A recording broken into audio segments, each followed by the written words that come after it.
강남 고속버스 터미널 지하철역 8-1번 출구에 있는 태성 공인중개사 사무소 사무실이고요. 강남 신세계백화점 바로 건너편에 있기 때문에 쇼핑 3동 여기 금방 찾으실 수 있고,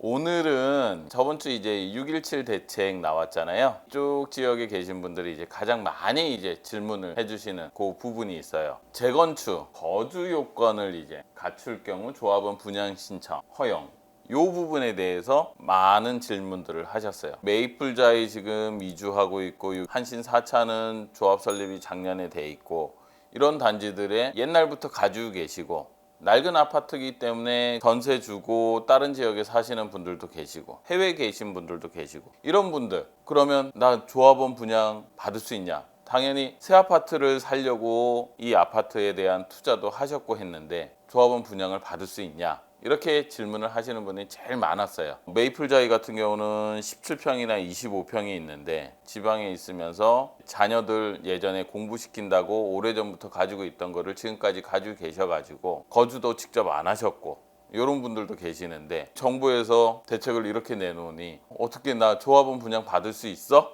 이렇게 여쭤보시더라고요. 언론상이나 기사를 통해서 많이 보셨겠지만 국토부에서 발표한 거주 요건을 갖춘 경우 조합원 분양 신청 허용, 현행법 현재는 재건축 사업에서 거주 여부와 관계없이 모든 토지 등 소유자에게 조합원 자격 요건이 부여되고 상대적으로 낮은 가격에 분양 신청 가능이라고 이렇게 돼 있지만, 제가 보기에는 요거는 옛날부터 가지고 있었기 때문에 그 가격이 낮다라고 이제 보는 거고, 현재 이제 여기에서 이제 개선된 거, 수도권 투기 가열 지구의 재건축에서는 조합원 분양 신청 시까지 2년 이상 거주한 경우에 한하여 분양 신청을 허용한다. 이렇게 이제 개선이 될 예정이에요. 이제 시점이 언제냐? 적용 시기가 도시 및 주거 환경 정비법 개정 2020년 12월 후 최초 조합 설립인가 사업부터 적용.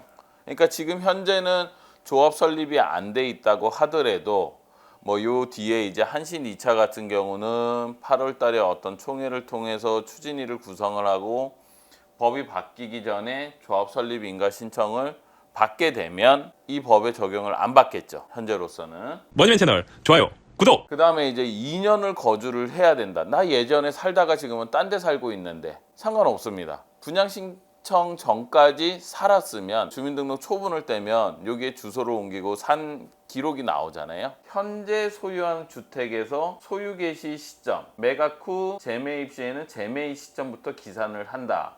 이렇게 돼 있거든요. 조합원 분양 신청 시까지 2년 이상 거주, 연속 거주가 아닌 합상 거주 기간. 내가 1년을 살다가 해외 나갔다가 다시 와서 1년을 산다. 이런 거 이제 되는 거고, 초본상에 이제 주소를 따져서 그게 2년 기간 동안 이제 되는지 안 되는지를 이제 보겠다. 이겁니다, 지금. 이 법이 나온 것도 어떻게 보면 투기 수요를 근절을 하겠다, 이런 의도에서 나온 것 같은데, 앞으로 재건축을 투자를 할 때 이런 것까지 이제 생각을 하셔가지고 투자를 하셔야 된다는 거죠. 조합원으로 지금 돼 있는 분들은 상관이 없는 거고, 조합 설립이 안 돼 있는 데들, 압구정동이라든지 목동이라든지 이런 데들은 실질적으로 이제 투자를 할 때 이것까지 이제 감안을 해야 된다는 거죠. 물론 법이 개정이 안 되면 무산이 될 수는 있겠지만 지금 거대 여당이기 때문에 법이 통과가 안 될 리는 없다라는 거 봅니다. 솔직히 그냥 밀어붙이기 식으로 이제 될 거는 같은데,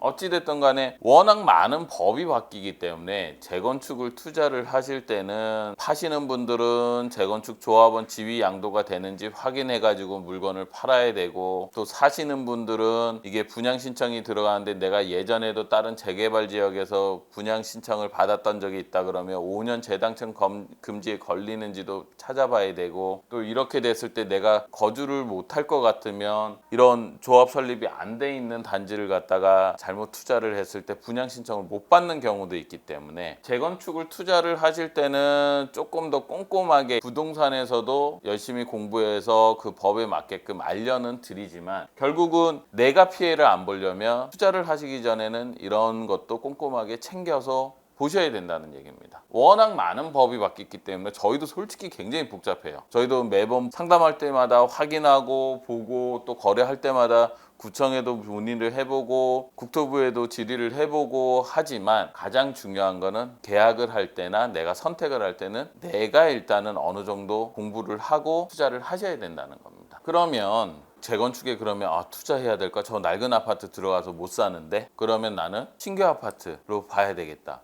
근데 문제는 신규 아파트는 금액이 더 비싸요. 4차에 33평, 35평은 20억 초중반대 이렇게 나오는데 신규 아파트 뒤에 지금 반포 센트럴자이 입주하고 있는데 아파트 가격들은 최소 뭐 20억대 후반 30억 이렇게 나오기 때문에 그런 금액적인 부담금도 이제 클 수뿐이 없는 거예요. 물론 이제 전세를 안고 사는 거는 부담이 조금 덜하지만 내가 실질적으로 이제 내가 한 20억 정도 가지고 실거주까지 생각을 하고 들어오려고 하다 보면 대출이 안 되기 때문에 굉장히 이제 신축 아파트에 접근하기가 쉽지는 않다는 거죠. 현 정부에서는 주택을 많이 사지 말고 실거주자로 꼭 거주를 해라. 근데 지금 뭐 현재 6.17 대책이 나온 거에 보면 여러 가지 언론상에서도 많이 나오지만 실수요자들은 뭐 아예 집을 못 사게 만드는 거 아니냐. 뭐 이런 얘기들이 굉장히 많이 나옵니다. 6.17 대책 방안을 얼마나 연구를 하고 나온 건지는 모르겠지만 지금 대책 나오는 것 자체가 다 조각조각 그냥 땜빵식으로 나오는 게 워낙 많기 때문에 저희가 전문가들이 보기에도 이거는 좀 아니다. 뭐 이런 것들이 좀 많아요. 좀 보완책도 뭐 또 나온다고 하니 부동산에서는 정책이라는 거를 빼고 그냥 시장 경제 원리에 딱 맞춰가지고 내놓을 수는 없어요. 부동산이라는 거는. 대신 이런 정책을 내놓을 때 조금 더 집 없는 사람들 집을 잘 살 수 있게끔 유도를 할 수 있는 그런 정책과 뭐 기존에 있는 사람들이 자기 재산에 피해가 보지 않도록 할 수 있는 그런 조금 현명한 정책들이 더 연구하고 검토해서 나왔으면 좀 좋을 거는 같습니다. 시중에 많은 돈이 풀려 있어 가지고 투자의 방향이 어디로 갈 것인가. 항상 대책이 나오고 난 다음에는 방향성이 안 잡힙니다. 다들 어떻게 될까 좀 지켜보기도 하고 길 때는 한 2달, 3달까지 갈 때도 있고 어쩔 때는 열흘 만에 다시 돈의 움직임의 방향이 이제 결정이 되는데 제가 보기에는 뭐 이번 주에 보완책이 조금 나온다라고 하니 기사에도 보시겠지만 뭐 김포라든지 일산 이쪽에 이제 규제에 이번에 안 들어간 쪽에 뭐 돈이 몰린다 뭐 이렇게는 얘기는 하지만 어쨌든 간에 내가 가지고 있는 자산으로 뭔가를 이제 움직이자고 할 때 반포나 강남 쪽에 이제 재건축 투자하시는 분들 그 다음에 재건축을 생각을 했다가 신규 아파트로 이제 봐야 되겠다 이렇게 바꾸시는 분들도 지금 계실 거예요. 정책이나 그 다음에 어떤 세금이나 이런 게 다 있기 때문에 무조건적으로 아파트 가격이 올라가지는 않습니다. 다만 시간이 지나면서 화폐 가치가 떨어지기 때문에 부동산 가격이 상승하는 것도 있어요. 그래도 나는 재건축을 사야 되겠다. 그래도 조금이라도 남으니까. 그럴 때는 초과이익 환수제라든지 이런 거주 요건을 채워야 된다든지 이런 것도 또 꼼꼼히 살펴보셔야 되고 아니면 그냥 어차피 재건축은 오래 기다리고 조합 설립이 되고 시작하면 보통 평균 한 7년은 걸리니까 그냥 신규 아파트를 살다가 나중에 2단지 재건축 단지에 살고 싶다 그러면 2단지 재건축 끝날 때 이제 바꾸는 것도 생각해 보시면 굉장히 이제 좋을 거는 같습니다.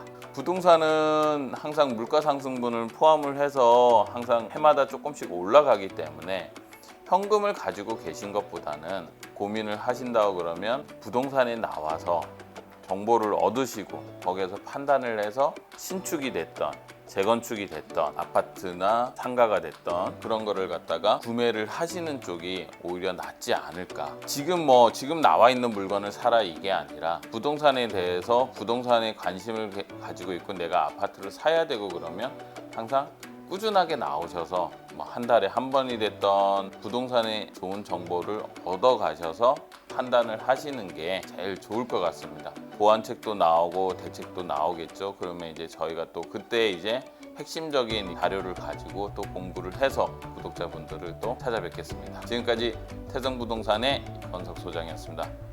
좋아요, 구독 꼭 눌러주세요. 감사합니다.